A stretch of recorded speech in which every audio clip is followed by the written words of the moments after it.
Hello. Have you ever heard of Walt Disney? Of course you have. I heard once that his father didn't let him play with any toys when he was little. This is information about Walt Disney from National Geographic. Walt Disney.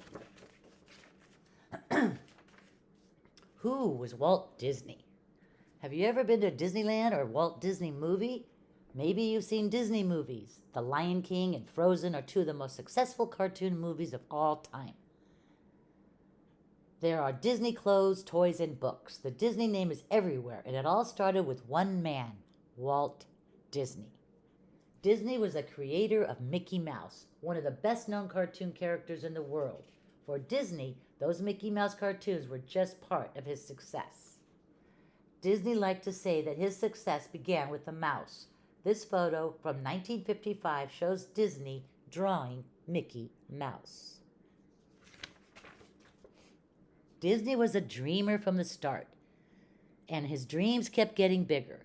Some people thought his ideas were too big or even impossible, but that did not stop Disney. Even though he sometimes failed, he never stopped trying new things. He changed the way cartoons were made. He also created a new type of movie. With imagination and hard work, Disney made his dreams come true. He made our world a more fun place to be. And there's the Sleeping Beauty castle first being built, and there it is now. Disney created theme parks. Okay. Early years. Walter Elias Disney was born on December 5th, 1901, in Chicago, Illinois, USA. He was the youngest of four boys. His sister Ruth was born 2 years later. When Disney was 4 years old, the family moved to Missouri, USA. They settled on a farm near the town of Marceline. Everyone worked on the farm. Disney helped care for the cows, pigs, ducks, and chickens. He liked spending time with the animals and drawing pictures of them. Disney had few art supplies, so he sketched on anything he could find, even toilet paper. His father thought drawing was a waste of time, but Disney's brother Roy encouraged him. Roy was 8 years older, but the two boys were close. As a boy, Disney played and daydreamed under this large cottonwood tree. It's often called the dreaming tree. Here he visits it many years later with his brother Roy. His brother. A sticky problem. One day, Disney found a bucket of black sticky tar. He and Ruth used sticks as paintbrushes to draw on the side of the house. The tar would not wash off. The pictures were still in the house when the family moved a few years later. When Disney was 9 years old, his father sold the farm. Disney cried as he watched the animals being led away by new owners. His lifelong love of animals and nature had begun on that farm. The family moved to Kansas City, Missouri. Disney's father ran a large newspaper route there. Disney helped deliver papers. He got up at 3:30 a.m. to do his morning paper route before school. After school, he delivered the evening paper. There was little time for fun, but Disney did not stop drawing. He sketched at school and at night when his homework was done. His father even agreed to let him take an art class on Saturday mornings. And there's Kansas City, and there's the train. When Disney was 15, he got a summer job selling newspapers, soda, and snacks to passengers on trains. Disney liked riding the trains and seeing new places. In his time. When Disney was a boy in the American Midwest in the early 1900s, many things were different from how they are today. Alexander Graham Bell invented the telephone in 1876, but in 1908, still only 1 in 12 homes had a telephone. Transportation, a few people had cars, but most still traveled by horse and buggy. Long distance travel was done by train or boat. Entertainment. Going to a theater to see a movie was a new type of entertainment. Films were in black and white and had no sound. Money. The average worker earned about $200 to $400 a year. A movie ticket cost 5 cents. And Henry Ford's new Model T car sold for $850. History. Theodore Roosevelt was President of the United States. Okay, a young artist. So he started for president. Soon, Disney's father found work in Chicago, and the family moved again. There, Disney drew cartoons for his high school newspaper. He also took art classes 3 nights a week. Over in Europe, World War I was raging. 16-year-old Disney wanted to do his part. He left school and signed up with the Red Cross to drive an ambulance. Disney was sent to France in November 1918. The war had just ended, but the Red Cross still needed drivers. Disney stayed in France for 9 months. He used to draw cartoon figures on the canvas sides of the ambulance that he drove. When Disney returned to the United States, he moved back to Kansas City. He got a job with a company that made short films. There, Disney learned about animation. 2 years later, in 1922, Disney left his job and started his own company called Laugh-O-Gram Films. He made short films that took well-known fairy tales and made them funny. Those cartoons were shown in theaters before the main feature. Disney worked hard, but he didn't make enough money to pay all his bills. He had to close the company. Back in business. Disney was 21 years old. He had only $40 in his pocket and no job. He packed everything he owned into one suitcase and took a train to Hollywood, California, USA. The movie business was growing there. He hoped to find work at a movie studio. No one hired him, so Disney started drawing cartoons again. His brother Roy was living in California too. The brothers teamed up to create a new company, Disney Brothers Studios. And there's his brother in 1950. This is how the famous Hollywood sign appears today.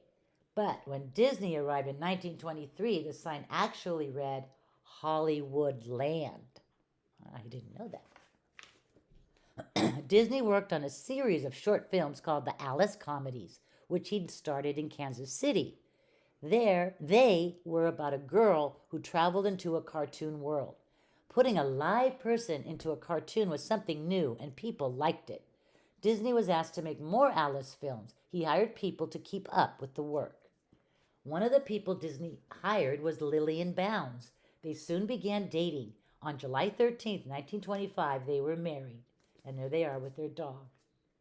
In his own words, when you're curious, you find lots of interesting things to do. New characters. Disney made 57 Alice films. Then people began to lose interest in them. A man at the company that bought Disney's cartoons and sent them to theaters asked Disney to make a new cartoon. Disney created Oswald the Lucky Rabbit. The Oswald cartoons were a great success. But soon, the man who had hired Disney decided he would make the Oswald cartoons himself. Even worse, he hired away almost all of Disney's artists to do the work.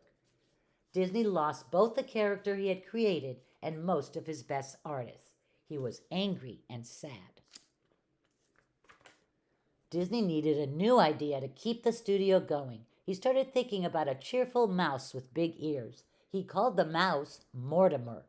Lily and Disney didn't like that name. They agreed on another one, Mickey.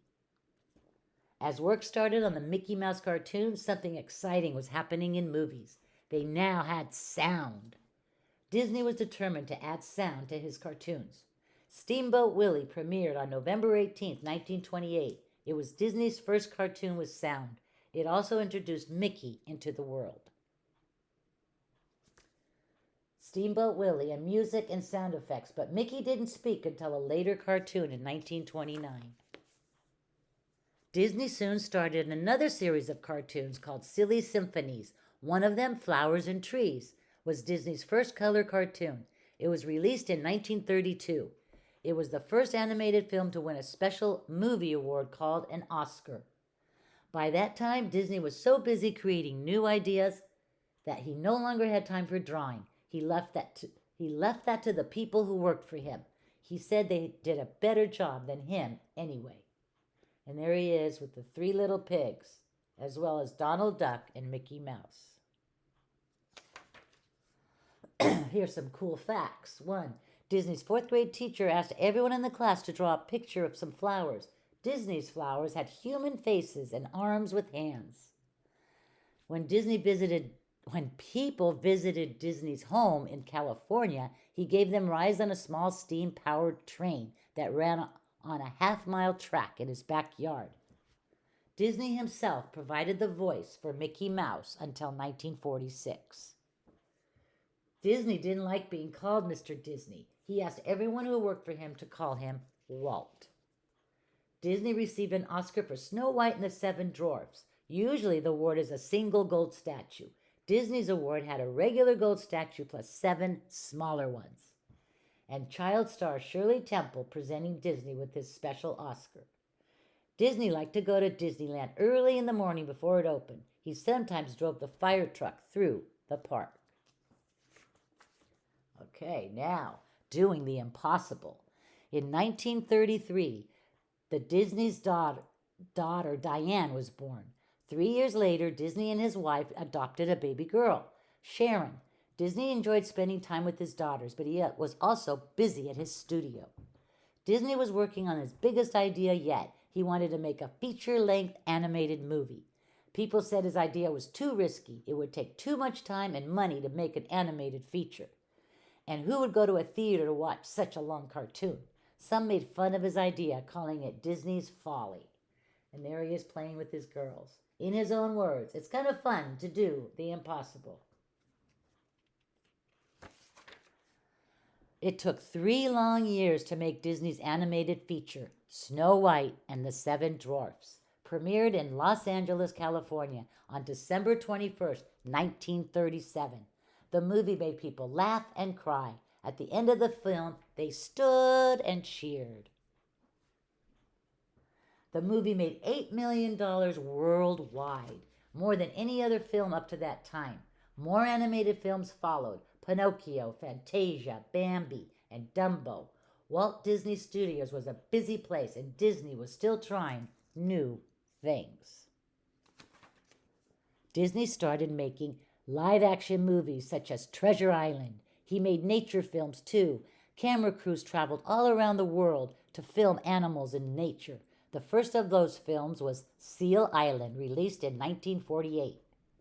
By the 1950s, there was a new type of entertainment, television. In 1954, Disney began his own TV show, Disneyland. I remember that.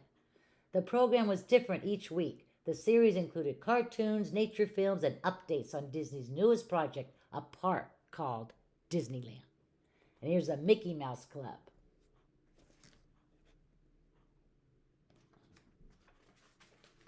A happy place. Disney had been planning his park for years. He wanted it to be a clean, fun place for the whole family. People said it would cost too much, but that didn't stop Disney. Disneyland opened on July 17, 1955 in Anaheim, California. The day did not go smoothly. People waited in long lines in 100-degree heat. Some rides broke down and there weren't enough water fountains. Even with first-day problems, Disneyland was a success. 1 million people visited the park in just the first 7 weeks. In his own words, Disneyland will never be completed. It will continue to grow as long as there is imagination left in the world. And there still is, right? Disneyland. Disney getting ready for opening day at Disneyland. The dream lives on. Disney was busy with Disneyland and his television shows. He also worked on a movie based on the book, Mary Poppins. The movie starred live actors. For fun, Disney added cartoon characters too. That movie, released in 1964, became one of his most successful films. By that time, Disney was buying land for another theme park. It was to be built in Orlando, Florida, USA, and would be even bigger than Disneyland. But Disney did not live to see that dream come true. He died of lung cancer on December 15, 1966. Roy completed work on the new park. He named it Walt Disney World. It was his way to honor his brother. The park opened on October 1st, 1971. Today, families enjoy happy times at Disney parks all around the world. Walt Disney Studios continues to be a busy place, releasing new movies each year. Walt Disney never stopped dreaming, and even now, his dreams live on. This statue of Disney and Mickey Mouse greets guests at several Disney parks. There's a timeline. Ah, you want a quiz? Where was Disney born? A, B, C, or D? Kansas City, Marceline, Chicago, Los Angeles. When Disney was blank years old, he got a job selling snacks and newspapers to passengers on trains. 15. In 1922, Disney started a company that made films he called Silly Symphonies. And the glossary. And that. Guess we can go back. What was special about Steamboat Willie? What was Disney's first feature-length animated movie? In 1954, Disney introduced his television show called Disneyland. Disney did not live to see the opening of his park, Disneyland. True or false? True. Thank you. And have a great day. Bye.